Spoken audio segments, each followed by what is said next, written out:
வணக்கம். Happy day every day. நம்ம பொதுவாக நாப்கின் யூஸ் பண்ணுவோம். அதை டிஸ்போஸ் பண்ணுறது எப்படி பண்ணோன்னு பார்த்தீங்கன்னா, அலசுவோம் இல்லைனா எரிப்போம். அது ரெண்டு தான் செய்வோம். ஆனால் அலசும்போது பார்த்திங்கன்னா பிளாஸ்டிக் நாப்கினில் என்ன தான் அலசினாலுமே அது அந்த உள்ளே இருக்கிற அந்த ரத்தம் வெளியில் போகாது.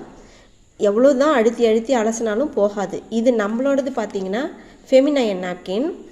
இது நான் இப்போ உங்களுக்கு எப்படி டிஸ்போஸ் பண்ணுறதுங்கிறத காட்டுறேன் பாருங்களேன்.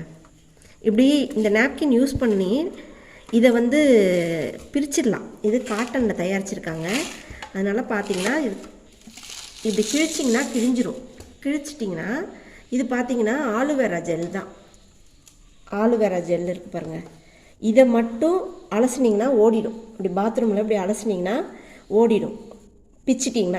பிச்சிட்டு இதை அப்படியே அலசினிங்கன்னா, தண்ணியை ஊற்றி அலசினிங்கன்னா ஒரு டிஷ்யூ பேப்பர் மாதிரி தான் இருக்கும். இதை அப்படியே யூஸ் பண்ணி தூக்கி போட்டுடலாம். நீங்கள் இதை ஒரு அலசிட்டு தூக்கி போட்டுட்டிங்கன்னா, ஒரு நாப்கின் யூஸ் பண்ணி தூக்கி போட்டிங்கன்னு தெரியவே தெரியாது. டிஸ்போஸ் பண்ணும்போது ரொம்ப ஈஸி. இதை அப்படியே இதை மட்டும் பிச்சு அலசிட்டு இதை தூக்கி போட்டுடலாம்.